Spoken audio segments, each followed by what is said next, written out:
Hey, good morning, and welcome to another edition of Imagination, The Awakening. And today we are going to be talking about comfort zone, and it might make you a little bit uncomfortable, and that's okay. I want to give you the preface. I know there's a lot of books out there. There's a lot of teaching on this, and there's some people that will say that you should stay in your comfort zone because you shouldn't try to fit a mold of someone else, and I agree with that to a certain extent, but I also say that I want to challenge your thinking around that today, um, because my belief is, now this is just my personal belief, you don't have to buy into this, but I'm going to challenge you to consider it. The quickest way to any type of death is staying in your comfort zone.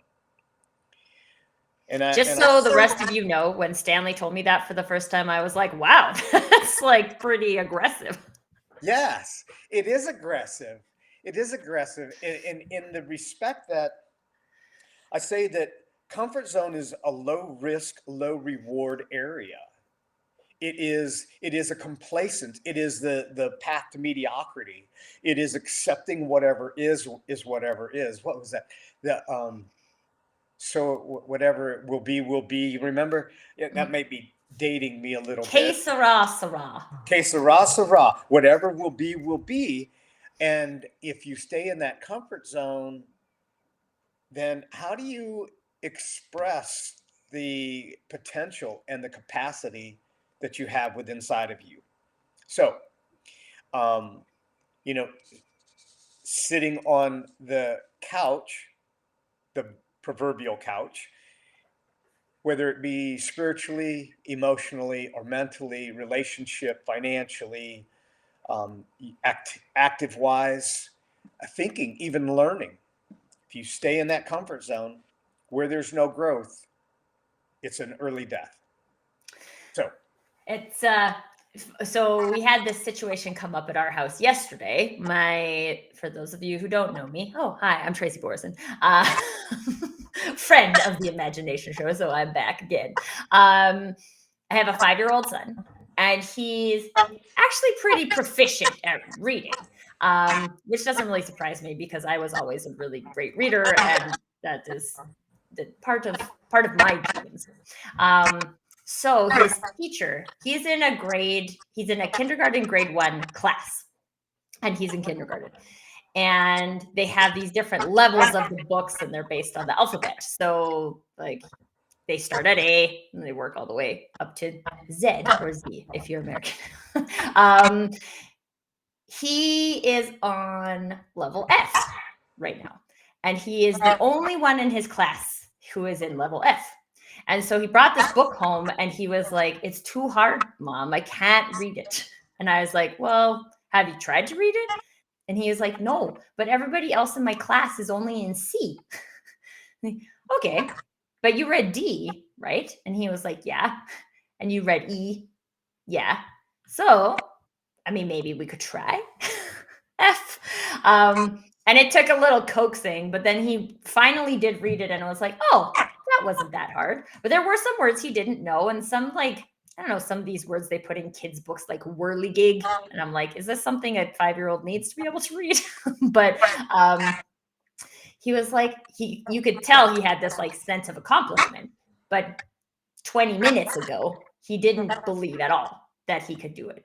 And it was interesting because when I was thinking about this episode, I'm like, that's the thing about comfort zones, right? Is like you could stay there. You could stay there forever, and you could stay at level C, and you could be the same as your classmates. Except you're not the same as your classmates in this scenario. You are ahead of them. And in other things, he's not ahead, and that's also fine. But the point is that, like, that is a space for him where he has an opportunity to get out of his comfort zone. And I think one of the biggest contributing factors to him doing that was someone else believing that it was possible for him to achieve that thing that's outside of his comfort zone.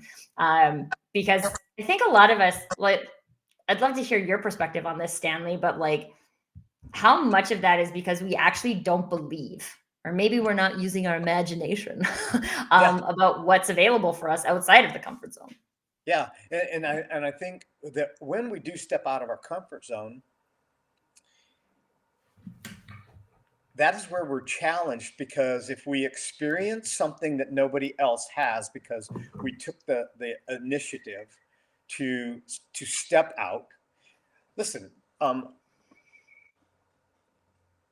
there's 1,000 stories, um, and there's 1,000 parables or fables about the eagle that had a broken wing, and the farmer picked it up, put it into the chicken coop, and he saw the chickens eating off the ground, and he's wondering, why are they doing that? But his wing was broken and there was nothing else to eat, so he began to peck and eat the same food, and eventually his wing got strong and he started to exercise it. And then once that eagle began to fly up, as it built its strength, it realized it was not a chicken, but it had been in an environment that the surrounding environment kept it tame. And I want to say, stepping outside of the comfort zone is a lonely journey, because maybe nobody else in your family has done it. I remember a young man saying to me, who worked for me, gosh, 30 years ago. And as I was teaching him how to do construction and how to understand estimating and different things, and I said, if you'd like to learn more, I'll teach you everything that you're able to learn. And he said, but you don't understand. My family name is, and I won't repeat it, but this is my family name and it doesn't have a history. And I said, you're not locked into your history. Get out of the comfort zone of your family name. Okay. The accolades of your father or mother, or the demise of your father or mother, are not your rule. They're not your destiny. You're not limited to that. And it's the same way with our environment, and whether it's a relationship or a job or a community, a church, whatever it is, a gym for that matter. um in the beginning of January, the gym was full. Like, I drove by the gym in our local area, and the parking lot was completely full. Those people got out of their comfort zone for a couple weeks. 16 days. I drove by. I drove by the other day, and it's back to what it was in July, like 8 cars maybe, and there's a bunch of empty machines, and it's staying in that comfort zone long enough to have that transition. That's where the growth. That's where the struggle, the tug, the pull back and forth. It's an equal force and resistance, and also when you're the only kid reading at a different level, now you feel isolated Yeah. because you're growing at a higher pace. So I think a lot of people will pull the brakes. They'll pull the brake on the parking brake, and then they'll put it in drive. And they do that in their comfort zone because, hey, they don't want to go too fast, so they got the emergency brake on. But if you drive around with the emergency brake long enough, you're going to have troubles, and you'll also have people honking behind you. But you can find excuses when you're making that transition, just like he did. I don't know that I can. I don't know that I can go there. Yeah. Well, and I think the important thing to note on that is that I don't think it's necessarily that we get rid of the questioning or the self-doubt that, like, we can't go there, right? Like, everyone else I see is doing it this way, and I wanna do it this way, but I'm not really sure that I can do that. I don't think it's about getting rid of the self-doubt. I think it's about exploring that and saying, like, oh, why don't I think that? What actually makes me different from those people that would allow me to accomplish that but hasn't allowed them to accomplish that? What have I done? What type of energy do I have? What type of desire do I have that they might not have had? Right? What type of support system do I have? Because I do, you mentioned community and feeling alone, and this is something I have experienced a lot in my journey, is that there aren't it's definitely not the majority of people stepping outside their comfort zone. And even when I go and I stand on the school field in the morning, and it's just like everyone's accepted that this is the like grumpy mom morning routine, and I'm like, I don't choose to accept that. I want to have a fun mom morning routine, and so I choose that, and we do that, and it's fun. But even like almost every day, I think like, I bet you there's someone out here who thinks I look crazy. But I'm crazy and I'm happy and I'm having fun and my kid is having fun and we have a good relationship. And this isn't like this activity, taking my kid to school, is not just a something I have to do, right? It's a thing I get to do that's fun and we make it fun. So I think that there's that tendency to see around us and be like, well, people aren't doing that. And that's also why spaces like this are amazing, because what actually happens here is you get a group of people together that are all trying to do that. They're all trying to live outside of their comfort zones and believe in growth and understand that that can mean feeling uncomfortable, but it's about what we achieve on the other side of that. And I don't know about you, Stanley, but in my own personal journey, it's made a huge difference to me. And like, quite honestly, most of the people that are in that community of mine now, I met on LinkedIn. Right? They're not in my town. They're not in at the schoolyard. They're not on my street. They're not at the gym. They were people that I met because I was intentionally looking to connect with people who want to live their life that way. And then it's interesting because you have that like flow of energy that flows into you that allows you to show up and do those kinds of things, exiting your own comfort zone. And then the people around you get to see what that looks like. And they're like, oh, what's going on over there? That looks pretty good. Like, I would rather have that than my current experience. So then it like can be a beacon for other people as well. Yeah, the, the comfort zone, getting out of the comfort zone is scary.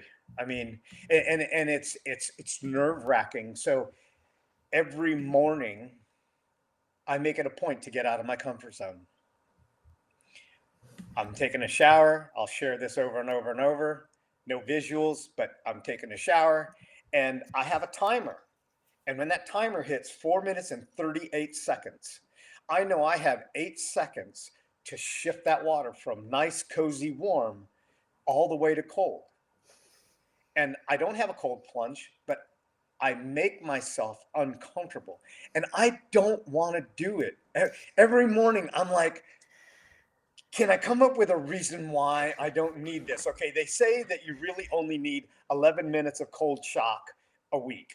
11 minutes. And I'm thinking, I do that in like 2.5 days. But I would cheat myself if I didn't do that 4.5 minutes. And that 4.5 minutes is a whole lot longer than the 8.5 minutes before.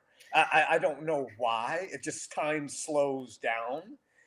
Um, but when I'm done, I'm invigorated and I'm thanking myself for, and it's one day at a time. I don't think about tomorrow. I'm not even thinking about that tomorrow. I don't want to go there yet. And when I wake up at 6 o'clock and I'm thinking, oh man, I don't want to do this today. I get my water ready and everything.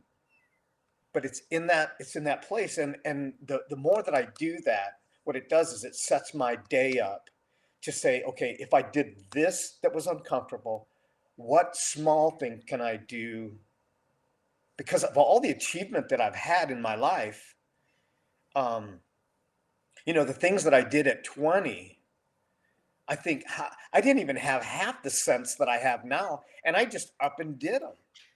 Now that I've become educated, this sometimes we educate ourselves out of growth. We educate ourselves out of eating healthy. We educate ourselves out of movement. And one of the things that I do in my coaching is I help people become pain free. Not, I don't want to manage the pain. I want to become pain free. That's what I do. And I will help people push into that to that discomfort so that they can have the experience that they want. They can have the abundance and the joy that they want. They can they can set their dreams not as some out in space pie in the sky kind of thing, but as a reality. And it's amazing when people will trust that they're they have a connection, they have a team member. As a coach, I'm not going to just be your friend, but I'm going to love you enough to make you uncomfortable so that you can have the things that you say you love and the things that you say you want. And why die with your song still in you? Mm. This is the beauty of stepping outside of the comfort zone, and once we do that, now our brain is also getting stretched, just like, with Nicholas going to the letter F in the book, and everybody's at letter C, and he's feeling like, I'm going to hold back and wait, let them catch up with me. But, hey, life doesn't wait. I can't stop time. So I just go minute by minute and I celebrate. And that's part of the other thing with getting out of the comfort zone is celebrating. Don't just use it as a task, as a goal to check a box. Celebrate it. And my clients will tell you of one thing that they do know about me, of many things, but they say, yes, I did celebrate. So, that's the beauty behind getting out of the comfort zone.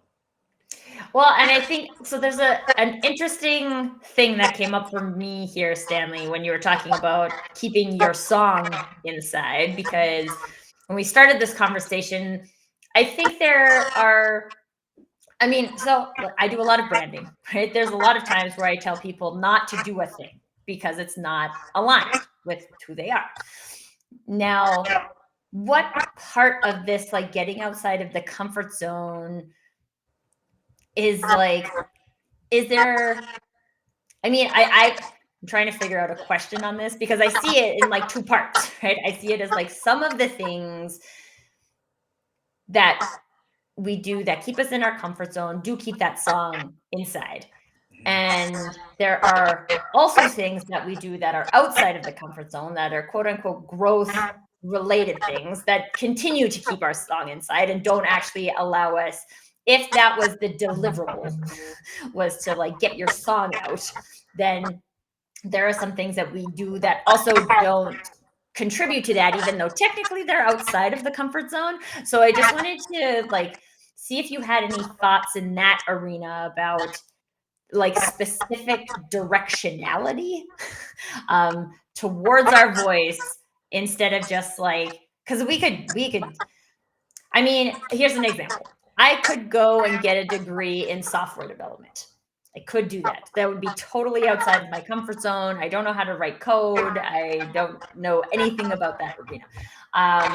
So I could do that. My interpretation of that activity is that does not get me closer to my greater calling. It just puts me outside of my comfort zone. And I think, and maybe this is more so on like work related things that I experience, because I see people doing it in marketing. I see people doing it from like a training and development perspective in the work environment, that people are getting trained, which theoretically puts you outside of your comfort zone, but it's not really purposeful growth. That you said it right there. If it's not purposeful for taking you to the destination that you envisioned in your mind, then don't do it. That's just crazy talk, because this is what we see all the time though. We see these kids go to college. They go because everybody's going. Their parents, contribute. They contribute. They get some grants, and they go to school, and then they don't do anything with it. Okay, I have a and really great friend who has a master's in marine biology who's now a photographer. exactly. And so, maybe there's aspects of that marine biology um, that that transfer over into photography. So, as you understand the characteristics and the environment of the animal, now you want to go to that environment and take pictures, now you have a deeper appreciation. So in that Although respect, she does like mostly wedding photography, not like oh, deep sea. well, It's possible though. I don't know what you can learn from marine biology because I never took a single class of marine biology. yeah. So, there are things that we can learn that we don't know are going to benefit us. Like when I was in school, I wanted to be a carpenter, and I was having to take algebra and chemistry, and I'm like, what the heck does chemistry have to do with construction? Well, come to find out, there's chemistry and the different types of concrete, the chemicals that go in it, the curing methods, the products that you put on top, the products that you put before, knowing how to, the hypotheses of a right angle, a squared plus b squared equals c squared. Now, what does all that mean? That just gives you the theory, the formulas. So how does that apply to my coaching? Well, it's the same principle. As I understand the chemistry that's going through the body, and the fuel that they're feeding their body, now it gives me a better picture of how they're able to express that. And so when somebody is living in a state of fear, constant fear, and they don't want to leave the house, I'm asking them, what is the food that you're eating? Well, I'm having chips, and I'm eating, I have my coffee, and then I have, some really good tea, some good black tea. And I'm asking, so how are you flushing your body? How are you, because if you're putting all the things that plug your thinking chemicals up, your energy chemicals are not going to want to go out the door. And you can come up with excuses as to why tomorrow would be a better day to start. And tomorrow never comes. So that did that did that answer the Yeah, question? I don't know that I answered a specific question or I asked a Well, specific question, but no. I think that's and this is where I find this concept of getting outside your comfort zone really interesting because everybody who's not you knows different things than you know, right? Right. So one of the reasons I like hanging out with you, Stanley, is that you know more about that like body chemistry stuff than I know, and more than I have interest in learning for myself because I happen to have found a friend who just knows those things that I can ask. But this is also a way of getting outside your comfort zone. So it's not necessarily that I have to have all the same knowledge that you have, but because I have you in my network and I have you as a connection and a resource that I can use, all of a sudden my ability to get out of my comfort zone increases. And this is one of the ways I love to look at community because if you I'm just thinking about we had a no pitch networking event earlier this week, and there were like 10 people there. And so that's 9 other people from me that are teaching me things about things I didn't know. We talked about pollination gardening, and we talked about bull riding, and we talked about a whole bunch of things that I don't have personal knowledge about. And being open to exploring those types of things, not I don't know that I'm going to become a pollination gardener. I don't know that. But there's things that I can learn and ways that I can expand then my knowledge base and continue to grow and get outside of my comfort zone, even from the perspective of like accepting that there are people over here doing this really cool thing with bees and like and butterflies. That sounds awesome. There's it doesn't always have to be just us. Right. We can bring the people with us along for the ride. Right. Right. And one of the things that I ask, and I ask myself this question as well, is what is keeping me in this comfort zone? What is the experience from the past that I'm bringing into my present future? What is the rejection that I felt that I'm carrying and nobody sees it? What is the perceived failure that it didn't turn out the way that I wanted it to? So therefore, I remember and I imagine. Okay, so it's more, pain is more imagined than it is real, because I'll say this. Let's say I you and have an experience that can back that up as well. okay, so you and I walk into an environment, okay, and you see somebody across the way that's getting out of hand. You might be afraid. That's your perception. I may be watching, waiting for the moment that I address it. I may not be afraid. So it is a perceived fear, just like comfort zone are a perceived comfort zone. And, one person would define being afraid of an event like I watched this guy climb a tree at my neighbor's. Tree's 80 feet tall. He cut the whole thing down, one limb at a time, in about 2 hours. And this was a big oak tree. It branched out, and he's just climbing up. I'm getting nervous watching him, right? And he's up there with a 12-inch chainsaw. And now he is what do they call him?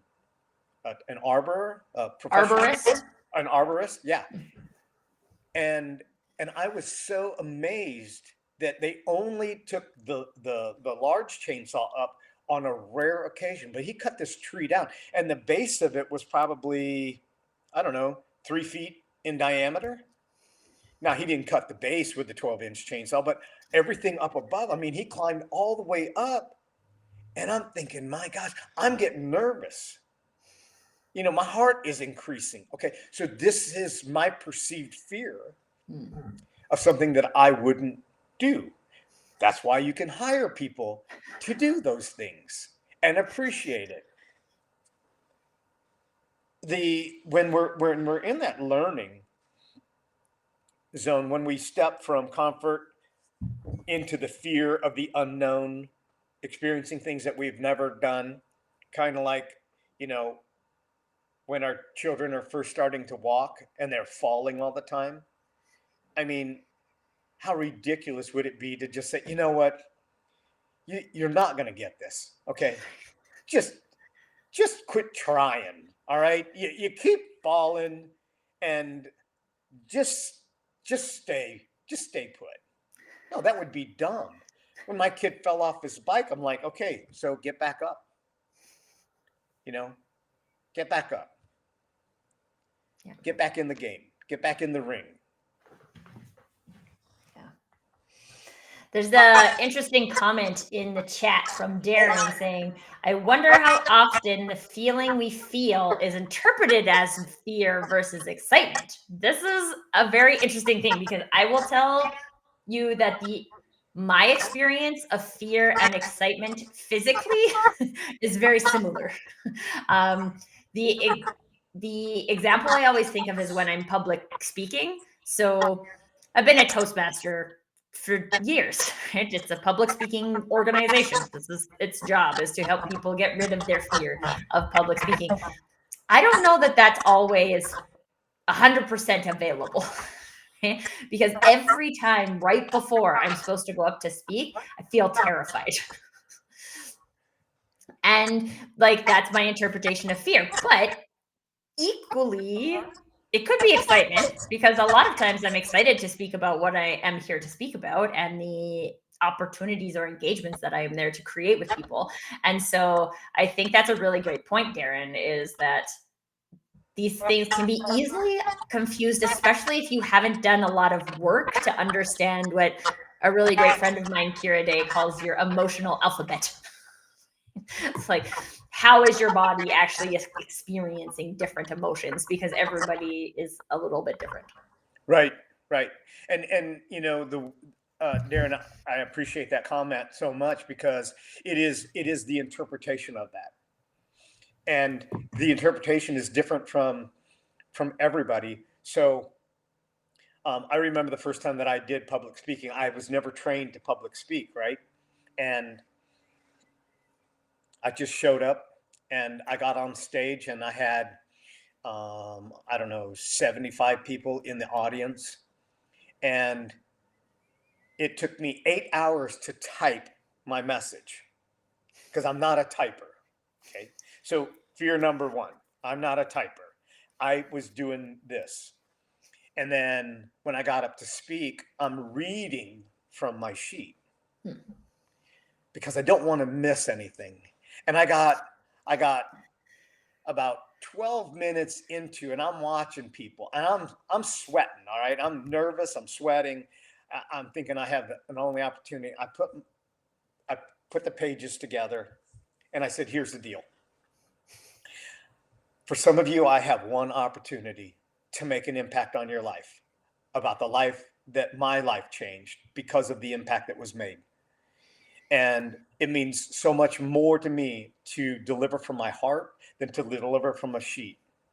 And that part took like 2 minutes. And afterwards, then when people were leaving the service, they're like, "You know what? Your last 2.5 minutes, that was the best that I've heard."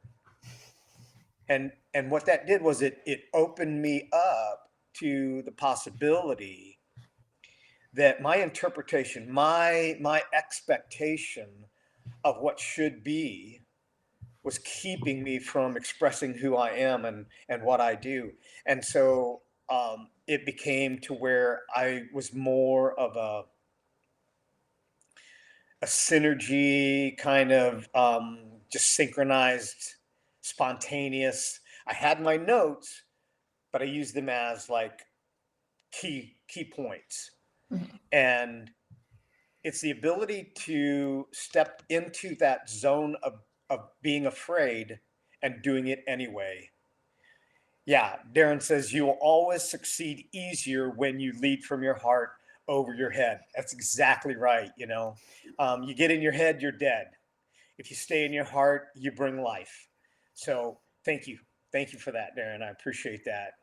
And Yeah. that when we're facing challenges, that's when we're learning, when we're stretching our mind, when we're caused to perceive and also conceive different ideas. um, and if we did it 20 years ago, now we've got this much more knowledge, this much more experience. And I think I'm at a stage in my life where it is different for you, Tracy, and I wouldn't have understood it at that age, at the stage that you're at with Nicholas. But my children are not my children anymore. They're adults. And that day that I came to the realization that I'm always going to be their dad, but they don't need me in the same way. And so when I addressed them now, once they became 18, um, I had to learn now again. And it was a fear of that what it's not going to be anymore. And it's giving them the capacity to make mistakes, but also to have the door open, that they step out of their comfort zone, but they always know that they can have a conversation with someone. And maybe you don't have that with your parent, whoever's listening. Maybe you don't have that. Maybe you don't have that opportunity. Find someone that you can have that opportunity to share that with, that you can share the intimate things in your heart, whether it's and I don't mean just a relationship, male and female kind of thing. I mean like a coach, a mentor, somebody that you can get out of your comfort zone and say, "Hey, look, I need help." I I have a don't. group of people that I call my combustion crew, and it's like Yeah. 4 of us, and like that's like all we do for each other. That's the roles we play in each other's life. And it was like so just like most of these things the universe delivers to us, like seemed random, but now no, it doesn't seem random. It seems like that's what we all needed, and it was a role that each of us are willing to play in each other's lives. And well, I always think it's tricky because there are people, and I include myself as one of these people who enjoys being that person. And there's something about my aura or something where like I've had pizza delivery people tell me their entire life story. I had Yeah. this like experience in Central Park in New York where so I do this thing where I like take a book to Central Park and I read a chapter and then I go to a different bench and then I read a chapter and I kind of just like bench hop and read my book in the park. And this guy came down and sat next to me and first thing my brain says is like, oh, he's gonna ask me for money. Because it's Central Park. And then he just like starts unloading like his life on me. He was just like, you look really happy. And I was like, I am really happy. Sitting here reading my book. And it was like he just needed somebody to listen to him. Like an unbiased third party, right? I don't know you. I can't give you advice. But I can listen to your plight. And he like ended up talking himself into like going home for Thanksgiving, which was like his whole, it's like he needed somebody to talk to about this. And this happy Canadian in the park just looked like the right person to talk to. It was like, sometimes it can be just that. It doesn't necessarily, I think a lot of times we put a lot of pressure on like our parents or our siblings or our spouses to be these people. Like we have to be able to tell everything to all of these people. And well, yeah, in a spousal relationship, you probably want to explore that, why you might not want to tell people something, but there's things I only tell my girlfriends, right? And that will always be true. And I'm sure there's things that only Carter's guy friends know about him. And this is not a gender thing, but it means that there's like segments of my life that some people know. I was having a coffee chat with a lady the other day, didn't know, like brand new introduction, and told a story I don't think my husband knows about me. And I was like, not because I'm specifically hiding it from him, but because it's not that relevant. It hasn't come up. And I'm like, this is all okay. And sometimes we need that to be able to get our thought. Used to always say get our thoughts out of our heads, but now I feel like it's getting our thoughts out of our bodies. And we just like get them out. And then all of a sudden it doesn't feel so heavy. And then it doesn't feel so hard to leave your comfort zone either. Yeah. Yeah. I can't stress enough that, to have a collaborator or a partner or a coach, uh, to bounce these thoughts ideas off of in the safety zone. Okay, so you can be out of your comfort zone and be in a safe zone. Mhm. And I can go back through story after story after story of the things that I didn't want to do because they were really, really uncomfortable. Mhm. But I chose to do so that because I saw an end outcome. And it didn't end there.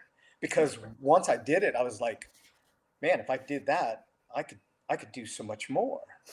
I knew nothing about aircraft when I went to work for Boeing. They hired me as a welder. And they said that we didn't have any room in the welding department, but we want you because of your qualifications. I carried a nice AWS card, and I could go anywhere in the world and weld in any process in all positions. So my dad was a deep sea diver. He was an underwater welder, has 6 underwater welding patents. I didn't meet my dad till I was 18. I had no idea what that was about. When I went to work for Boeing, in 6 months, I was a lead tech. And then I became a lead in the department. And then within 3 years, they brought me into a pilot program to work in industrial engineering with college educated people. And that was scary because these were smart people, and I'm just a mechanic. And when I use the word just, this is what we do a lot. I'm just a mom. I'm just a janitor. I'm just this or I'm just that. And I got out of my comfort zone, and my general foreman, plant manager, came and he said, I want to put you in a pilot program. I want to put you with these college educated people and see how it works. In 6 months, I had 14 college educated people working under me because I understood what was in the aircraft. I understood how to put things together. I understood how things worked and timing. Mhm. And then I jumped on a plane and interviewed in Saudi Arabia. right before the Gulf War. I quit my job at Boeing, and then the Gulf War breaks out. Now what am I going to do? I got out of my comfort zone again. And in every aspect of my life, when I step out of the comfort zone, and I help my clients do this as well, we don't jump off the cliff. First, we go and we jump off the curb. Okay, curb is only 6 inches, and then we do something a little bit more. Maybe put a box, jump the box, and then we jump off the cliff, right? So it's in progression, and it's celebrating and looking back and knowing what went well, what went right, and what could have gone better, that takes us out of our comfort zone. And that's where we set new goals, new growth. We conquer objectives. We conquer the obstacles that open up the door to possibility. Mhm. Well, I mean, one of the things that I am like, I started this mantra when I was in university is that there's no comfort in the growth zone and there's no growth in the comfort zone. Right. And so if I want to grow and evolve and change and learn more and be at the top of my field, then I can't hang out in the comfort zone. I will not experience that kind of growth in the comfort zone. And at the end of the day, I feel like this is something, like, you can have people trying to pull you out of the comfort zone as much as you want, but at the end of the day, you have to decide to jump off that curb. Yeah. Okay? You have to decide. I'm like celebrating 3 weeks straight of working out with my Peloton today, and that was a goal that I had set for myself for this year. Specifically, my goal is more movement, and it is winter in Canada, so it's cold outside, so I choose my Peloton. That feels like a huge accomplishment for me, but the only reason that was possible is, one, I decided, like, I'm doing that for me. I'm not doing this because I'm supposed to be a certain size or a certain weight or a certain whatever. I'm doing this because movement makes me feel good. And so I deserve to have movement every day. And so now I make space for movement every day. And secondly, I shared that goal and intention with my family. And now Nicholas will just be like, Mom, do you want to go for a workout? Right. I'm like, yes, I do. Thank you very much. And he's becoming my trainer, which is hilarious because I'll be like going at 54 and he'll be like, Mom, do you think you could do 55? Yeah. And I'm like, yeah, I do think I could do 55. So Yeah. teams, but also the decision has to be yours, right? Your team can't, if I'm imagining those like cartoon characters that have their heels stuck in the ground and they're trying to like stop a train from coming or whatever. Right. Like, this is not going to take you to the growth zone. That's you fighting leaving the comfort zone. And then you can ask yourself, like, why am I fighting to leave the comfort zone? But two, I mean, this is a show about imagination, right? So, like, what could it be like if I left the comfort zone? And what if, when I left the comfort zone, I didn't immediately enter danger zone, which I think is what a lot of people think, but that I entered safety zone? There's safety here. Interesting. Yeah. Yeah. I think if it's put in your heart, and that can be also a coercion to be put in your heart to express your greatest gift. To the greatest expression of who you are is always outside of our comfort zone. And once you cross that threshold, you're like, oh my gosh, what did I do? And there's a point in that time when we can question ourselves. Did I just make a mistake? Did I bite off too much? And it's at that point that you know you're so close. It's at that point, that's where that comfort zone is fighting to keep you tied to a past that no longer serves you, and a future that is expanding, that allows you to be who you were intended to be without limitations, and also to sing your song. And I think that's where the beauty comes in. So, I love that. I had to write down the greatest expression of who you are is outside your comfort zone, because yeah, that is just, if anybody listening is taking away one thing, I think this is important, because whether you're looking at it from a personal expression point of view, or of being the parent you want to be, or being the spouse you want to be, or running the type of business you want to have, or running the type of marketing program you want to have, right? In any of these scenarios, this is true. And so we can look at it and be like, do I feel like I'm at my greatest expression?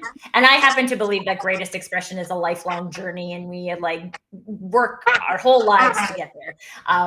So it's not like we get there when we're 30 or 40 or 90 and then are like, okay, check, I'm good. right.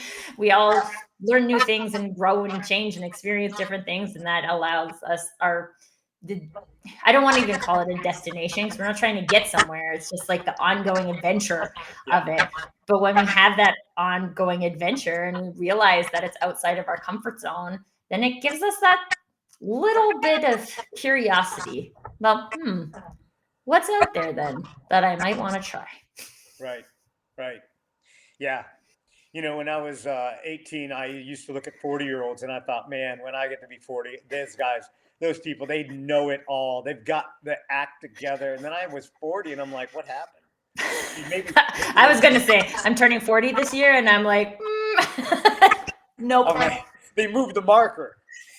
And so I'm thinking it was 60, and at 55, my whole life changed again. And I stepped out of my comfort zone. And I'll share this one really quick thing, and then we'll call it a show. But the first Tony Robbins event that I went to, I was 55, 54 years old. And I'm like, there is no way in God's green earth that I am bouncing, jumping up and down. That's just dumb.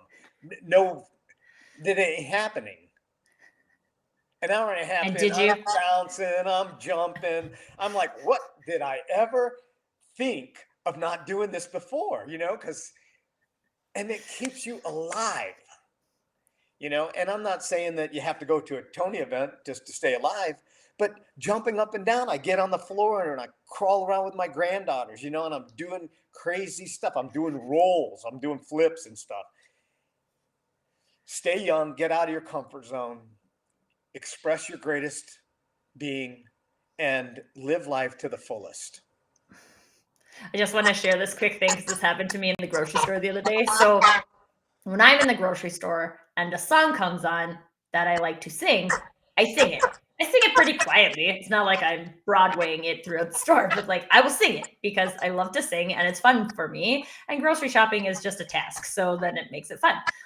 And the other day I was walking down the hall singing, I think it was Celine Dion, and the lady walking the other direction is singing it as well.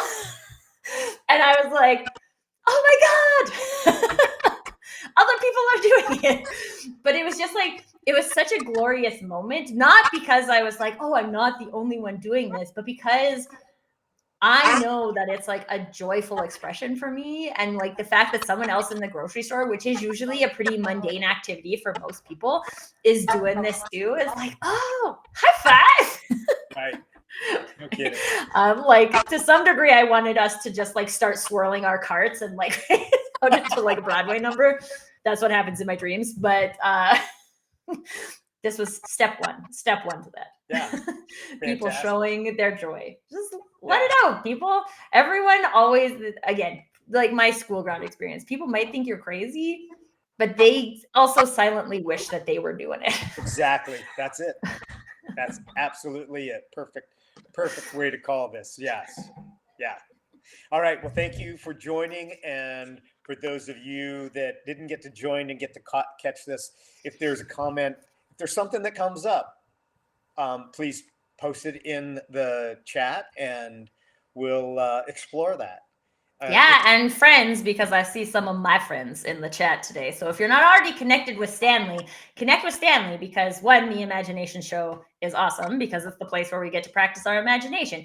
But two, especially if you're kind of like me and you don't have all of that kind of inner chemistry or brain chemistry knowledge for yourself and you're looking for a pal that has that knowledge, then you should connect with Stanley because he's awesome.